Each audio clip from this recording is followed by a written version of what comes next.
ہم بہت کامنلی آج کل سنتے ہیں کہ آئی وی ایف کروا لو, آئی وی ایف کروا لو, I we F, what it is actually, یہ ہے کیا؟ آئی وی ایف کو جاننے سے پہلے اس چیز کی ضرورت ہے, جاننے کی ضرورت ہے کہ واٹ از انفرٹیلٹی, کہ پریگنینسی نہ ہونا کیا ہے. ٹھیک ہے. جب ایک کپل اکٹھا رہ رہا ہے, 1 سال رہ رہا ہے, اور اس کا ریگولر انٹرکورس انپروٹیکٹڈ انٹرکورس ہے, اور اس کو اگر پریگنینسی نہیں ہوتی, تو پھر ہم کہتے ہیں کہ یہ انفرٹائل کپل ہے, یا اس کو فردر ہمیں انویسٹیگیٹ کرنے کی ضرورت ہے اور ٹریٹمنٹ دینے کی ضرورت ہے. اب اس ٹریٹمنٹ کا ایک پہلو آئی وی ایف ہے, آئی وی ایف ان وٹرو فرٹیلائزیشن. اگر ایک عام زبان میں سمجھاؤں تو ایک مصنوعی طریقے سے کسی ایگ کو اور سپرم کو ملانا. اگر ایک کپل ہے, ہسبینڈ سے سپرم کو لے لینا, وائف سے ایگ کو لے لینا, اور ان کو ایک آرٹیفیشل لیب انوائرمنٹ میں ملانا, اور اس کو ایک مخصوص دن پہ فیمیل کی یوٹرس کے اندر ڈال دینا. اٹس این آئی وی ایف اور ان وٹرو فرٹیلائزیشن. ٹھیک ہے. بہت سارے متس اس کے بارے میں لوگوں کے رہے ہیں ڈاکٹر صاحبہ. پہلا تو آپ نے ابھی بڑی اچھی یہ بات کی کہ ہم انفرٹیلٹی کو سمجھ لیں. جیسے آپ نے کہا کہ ایک کپل جو ہے, ایک fertile couple, if they are living together for certain time and period, at least over a period of 1 year, and they are having a regular unprotected intercourse. اچھا, وہ ریگولر کیا ہے؟ ریگولر ہم کہتے ہیں کہ at least 2 to 3 times a week. اچھا, ٹھیک. اگر انٹرکورس ہے تو ہم اس کو ریگولر کہتے ہیں. انپروٹیکٹڈ کا مطلب ہے کہ کوئی کانٹرسیپشن نہیں یوز کر رہے, کیونکہ بہت سارے کانڈم یوز نہیں ہے, کانڈم کوئی اور ایکسٹرنل ڈسچارج وغیرہ نہیں ہے, پلس نہیں ہے, کچھ ایسی چیز نہیں, کوئی بھی کانٹرسیپشن نہیں. کیونکہ بہت سارے ہمارے پیشنٹس ہوتے ہیں, ان کو یہ بات ہی سمجھ نہیں آتی. وہ کہتے ہیں جی ابھی شادی کو سال ہو گیا, لیکن ہم تو 8 مہینے سے پہلے کانڈم یوز کر رہے تھے. ٹھیک ہے. So we can't label them. ٹھیک ہے. You need to have someone. ہم چلیں ہم انفرٹائل نہیں بھی کہتے, لیکن وی کانٹ سے کہ آپ کو انویسٹیگیشنز کی ضرورت ہے, آپ کو ٹریٹمنٹ کی ضرورت ہے.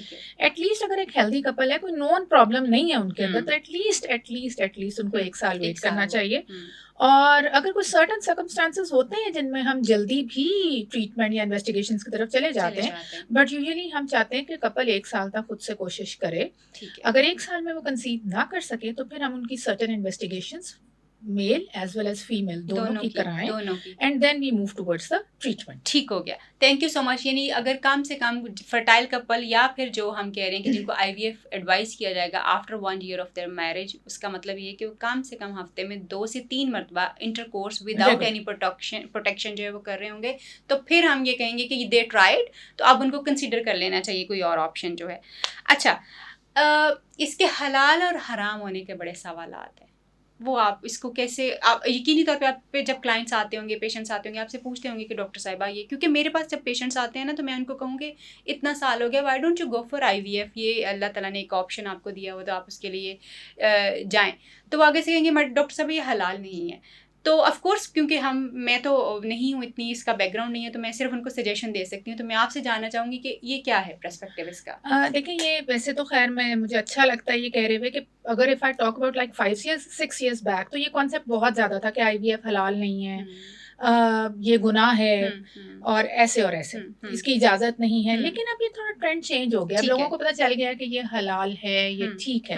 بس کنسیڈرنگ دا فیکٹر کہ جو ایگ لیا جائے وہ ہسبینڈ وائف میں سے وائف کا ہی ہو, اور جو سپرم لیا جائے وہ کپل میں سے ہسبینڈ کا ہی ہو. ٹھیک ہو گیا. یہ ہے, اور ہمارا چونکہ اسلامک ملک ہے تو ڈونر ایگ یا ڈونر سپرم تو ہمارے پاس الاؤ ہی نہیں, ہمارے پاس اس کی فیسلٹیز ہی نہیں ہے. ٹھیک ہو گیا. سو اٹ از حلال ہے. اٹ از حلال. ٹھیک ہے, کیونکہ ہم وائف اور ہسبینڈ کا ہی, وائف کا ایگ لے رہے ہیں اور ہسبینڈ کا سپرم لے رہے ہیں. سو صرف اس کو ہم ایک ڈفرینٹ انوائرمنٹ دے رہے ہیں جس میں ہم اس کو وائبل بنا رہے ہیں کہ اس قابل ہو جائے کہ ایمبریو بنا رہے ہیں, اس کو ہم پلیس کر سکیں مدر کی یوٹرس میں, اس کو مخصوص دن میں پلیس کر سکیں. اچھا جی.